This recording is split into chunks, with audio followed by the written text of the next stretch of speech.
नमस्कार। रेडियो रिमझिम से प्रस्तुत है स्थानीय हालचाल। पहले मुख्य हालचाल। ऑर्केस्ट्रा को लेकर पुलिस अधीक्षक का सख्त निर्देश जारी। भूमि विवाद में 80 वर्षीय वृद्ध की गोली मारकर हत्या। पॉक्सो एक्ट के 3 आरोपियों को 30 वर्ष कैद की सजा। स्कूली छात्राओं को लगाया जा रहा है HPV का टीका। और सांसद ने की रेल मंत्री से मुलाकात। स्थानीय हालचाल के इस अंक के साथ मैं निकेत मिश्र। अब हालचाल विस्तार से। गोपालगंज के पुलिस अधीक्षक अवधेश दीक्षित ने ऑर्केस्ट्रा को लेकर सख्त रुख अपनाते हुए गोपालगंज के लोगों से अपील की है। इस दौरान उन्होंने कहा कि महावीरी झंडा में डीजे और ऑर्केस्ट्रा को पूर्ण रूप से प्रतिबंधित करने के बाद भी बहुत जगहों पर देखने को मिलता है कि महावीरी झंडा के आयोजन में गोपालगंज के सीमावर्ती इलाके से डीजे और ऑर्केस्ट्रा को बुलाकर उसका प्रदर्शन करवाया जाता है। ऐसे में गोपालगंज के लोगों के साथ ही सीमावर्ती क्षेत्र के भी ऑर्केस्ट्रा संचालकों से अपील किया जा रहा है कि सभी लोग ऑर्केस्ट्रा और डीजे को जिला प्रशासन की तरफ से पूर्णतः प्रतिबंधित किया गया है। इन नियमों का पालन करें। अगर कोई भी व्यक्ति इस आदेश का उल्लंघन करते हुए पकड़ा जाएगा तो उस पर कड़ा रुख अपनाते हुए विधि सम्मत कानूनी कार्रवाई की जाएगी। पुलिस अधीक्षक ने कहा कि कई जगहों पर उत्तर प्रदेश के कुशीनगर, पडरौना, देवरिया, सिवान और बेतिया से भी डीजे और ऑर्केस्ट्रा को मंगाकर उसका प्रदर्शन कराया जाता है। ऐसे में यहाँ का माहौल खराब होता है और सरकारी आदेश का उल्लंघन होता है। इस बार पुलिस इन सभी ऑर्केस्ट्रा संचालकों पर पैनी नजर बनाकर रखी है। कहीं भी इस तरह के ऑर्केस्ट्रा संचालन को लेकर अगर कोई भी गतिविधि सामने आती है तो पुलिस ऐसे लोगों पर कानूनी कार्रवाई करेगी। इसके साथ ही उन्होंने आम जनता से भी अपील किया है कि सभी लोग शांतिपूर्ण तरीके से परंपरा के अनुसार अपने त्योहार को मनाएं। इधर भोरे थाना क्षेत्र के खजुराहा मिश्र गांव में एक वृद्ध व्यक्ति को गोली मारकर उनकी हत्या कर दी गई। बताया जा रहा है कि देर रात वह घर के बाहर बथान में सो रहे थे। इसी दौरान गोली मारकर उनकी हत्या की गई। जानकारी मिलने के बाद परिजन मौके पर पहुंचे।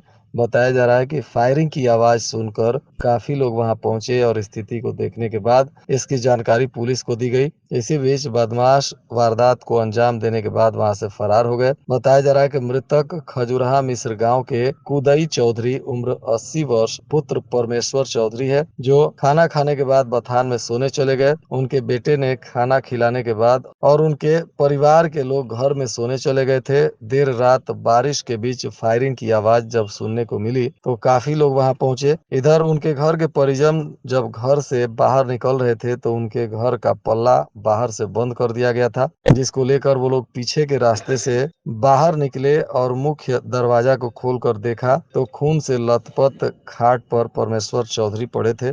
स्थानीय लोगों के सहयोग से उन्हें इलाज के लिए हॉस्पिटल ले जाया गया, जहां डॉक्टरों ने मृत घोषित कर दिया। घटना के बाद भोरे थाना की पुलिस मौके पर पहुंची और FSL की टीम भी मौके पर पहुंचकर बारीकी से इस पूरे कांड के अनुसंधान में लगी हुई है। इधर मृतक के शव का पोस्टमार्टम कराने के बाद उन्हें परिजनों को सौंप दिया गया है और पुलिस इस हत्याकांड में पुराने विवाद को लेकर भी गहराई से अनुसंधान कर रही है और जल्द ही इस कांड के उद्भेदन को लेकर जानकारी दी जा सकती है। इस हत्याकांड को लेकर हथुआ के SDPO आनंद मोहन गुप्ता से बातचीत की गई तो उन्होंने कहा, भोरे थाना अंतर्गत खजुराहा मिश्र गांव में रात्रि को सोए हुए एक वृद्ध व्यक्ति की गोली मारकर हत्या की सूचना प्राप्त हुई है।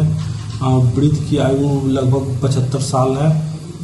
प्रथम दृष्टया इस घटना का कारण जमीनी विवाद बताया जा रहा है। FSL टीम एवं वरीय पदाधिकारी के द्वारा घटनास्थल का निरीक्षण किया गया है। अग्रतर अनुसंधान किया जा रहा है। इधर भोरे थाना क्षेत्र में ही 2020 में हुए एक नाबालिग से दुष्कर्म के मामले में शामिल 3 अभियुक्तों को अदालत ने 30-30 वर्ष कैद की सजा सुनाई है। इस मामले में पॉक्सो एक्ट के तहत मुकदमा चल रहा था, जिसमें दोनों पक्षों की सुनवाई के बाद अदालत ने 3 अभियुक्तों को दोषी करार दिया और इन्हें 30-30 वर्ष कैद की सजा साथ ही 50-50 हजार रुपए अर्थदंड की सजा भी अदालत ने सुनाई है। बताया जा रहा है कि जिन आरोपियों को सजा मिली है उनमें प्रदीप बैठा, मन्नू सिंह तथा विशाल यादव का नाम शामिल है। ये सभी लोग भोरे थाना क्षेत्र के बड़हरा गांव के निवासी हैं और 2020 में इन पर पॉक्सो एक्ट में मुकदमा दर्ज हुआ था। बताया जा रहा है कि जिला के विशेष लोक अभियोजक दरोगा सिंह की दलीलों को सुनने के बाद अदालत ने इन तीनों आरोपियों को 30-30 वर्ष कैद की सजा सुनाई है और 50-50 हजार रुपए का जुर्माना भी लगाया गया है। जिले के सभी सरकारी विद्यालयों में छात्राओं को एचपीवी का टीका लगाया जा रहा है, जिसको लेकर अभियान चल रहा है। आज थावे के कई सरकारी विद्यालयों में एचपीवी टीकाकरण अभियान चलाया गया, जिसमें कुल 42 स्कूली छात्राओं को गर्भाशय कैंसर से बचाव को लेकर टीका लगाया गया। स्वास्थ्य विभाग और शिक्षा विभाग के संयुक्त तत्वाधान में मुख्यमंत्री बालिका कैंसर प्रतिरक्षण योजना के तहत निःशुल्क एचपीवी टीकाकरण अभियान चल रहा है, जिसमें 9 साल से लेकर 14 वर्ष तक की छात्राओं को यह टीका लग रहा है। इस दौरान एचपीवी टीकाकरण से गर्भाशय ग्रीवा कैंसर या बच्चेदानी के कैंसर से 90% तक बचाव हो जाता है। प्रभारी चिकित्सा पदाधिकारी डॉक्टर अविनाश कुमार ने बताया कि एचपीवी के टीकाकरण से भविष्य में सर्वाइकल कैंसर नामक बीमारी से भी बचा जा सकता है। महिलाओं के सर्वाइकल कैंसर दूसरे सबसे बड़े जानलेवा कैंसर की बीमारी के रूप में हो जाते हैं। यूनिसेफ के संजय कुमार सिंह ने बताया कि इसके साथ ही टीकाकरण के लिए जागरूकता अभियान भी चल रहा है। मौके पर प्रधानाध्यापक और एएनएम सहित तमाम गणमान्य लोग भी मौजूद रहे। बिहार राज्य विधिक सेवा प्राधिकार पटना के तरफ से विधिक सेवा प्राधिकार गोपालगंज के तत्वाधान में थावे प्रखंड के सभागार में मोबाइल लोक अदालत सह विधिक जागरूकता कार्यक्रम का आयोजन किया गया, जिसमें बिहार राज्य विधिक सेवा प्राधिकार पटना से आई 3 सदस्यीय टीम, जिसमें अमर ज्योति श्रीवास्तव न्यायिक सदस्य और 2 अन्य गैर न्यायिक सदस्यों रामनिवास प्रसाद तथा संजय कुमार मिश्रा की पीठ ने विभिन्न प्रकृति के सुलहनीय पूर्व वादों, बैंक ऋण वादों और आपराधिक वादों का निष्पादन और विधिक जागरूकता कार्यक्रम को लेकर लोगों को जागरूक किया। इस मोबाइल लोक अदालत में बैंक के कुल 18 वादों का निष्पादन भी किया गया, जिसमें समझौता राशि 59,73,000 रुपए की वसूली की गई। साथ ही राशि 58,68,000 रुपए का भी सेटलमेंट किया गया। सीजीएम न्यायालय के एक सुलहनीय आपराधिक वाद का निष्पादन भी किया गया। गोपालगंज के सांसद डॉक्टर आलोक कुमार सुमन इस बार पुनः भारत सरकार के रेल मंत्री से दिल्ली में मुलाकात किए हैं। इस दौरान उन्होंने थावे जंक्शन में पीट और यार्ड बनवाने तथा दिल्ली सहित अन्य महानगरों के लिए सीधी ट्रेन सेवा शुरू करने की मांग की है। पीट और यार्ड की व्यवस्था अत्यंत आवश्यक है। साथ ही दिल्ली, मुंबई, कोलकाता जैसे बड़े शहरों के लिए सीधी ट्रेन सुविधा न होने से यहाँ के लोगों को काफी कठिनाइयों का सामना करना पड़ता है। सांसद ने इसी मामले को लेकर रेल मंत्री से मुलाकात की और इस दिशा में शीघ्र ही सकारात्मक निर्णय लेने की अपेक्षा भी जताई है। उन्होंने कहा कि यहाँ के क्षेत्र के लोगों की जरूरतों को देखते हुए भारत सरकार के रेल मंत्री के सामने यह बात रखी गई है और उन्होंने आश्वस्त भी किया है कि इस पर जल्द ही सकारात्मक निर्णय लिया जाएगा।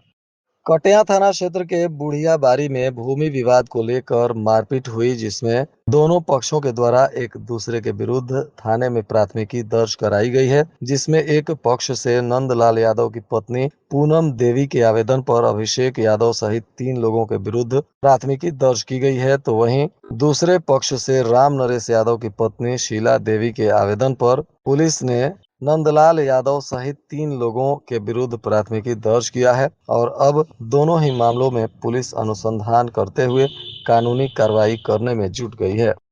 कटिया थाना क्षेत्र के भगवानपुर में मां बेटे को मारकर जख्मी करने के मामले में 5 लोगों के विरुद्ध थाने में नामजद प्राथमिकी दर्ज हुई है। इसमें अमित कुमार सिंह के आवेदन पर पुलिस ने उनके बगलगीर बच्चा सिंह और उनके परिवार के लोगों पर प्राथमिकी दर्ज किया है, जिसमें भूमि विवाद को लेकर मारपीट की बात बताई गई है। इसमें बच्चा सिंह सहित 5 लोगों पर मामला दर्ज हुआ है और अब पुलिस ने कानूनी कार्रवाई शुरू कर दी है। आज बसडीला के श्री राम जानकी आरोग्य धाम के कार्यालय पर एक खास बैठक की गई, जिसमें पदाधिकारियों ने जल्द ही गांव क्षेत्रों में श्री राम जानकी आरोग्य धाम के तत्वाधान में स्वास्थ्य जागरूकता कार्यक्रम शुरू करने का निर्णय लिया। इस दौरान संस्था के प्रवक्ता डॉक्टर पीएस मिश्रा ने बताया कि जल्द ही गांव-गांव में श्री राम जानकी आरोग्य धाम की टीम निकलेगी और लोगों को स्वास्थ्य के प्रति जागरूक किया जाएगा। लोग अपने जीवन शैली में बदलाव कर कैसे रोग से मुक्त रह सकते हैं, इसको लेकर लोगों को जानकारी दी जाएगी। साथ ही इस स्वास्थ्य जागरूकता कार्यक्रम के दौरान लोगों का स्वास्थ्य चेकअप भी निःशुल्क रूप से किया जाएगा।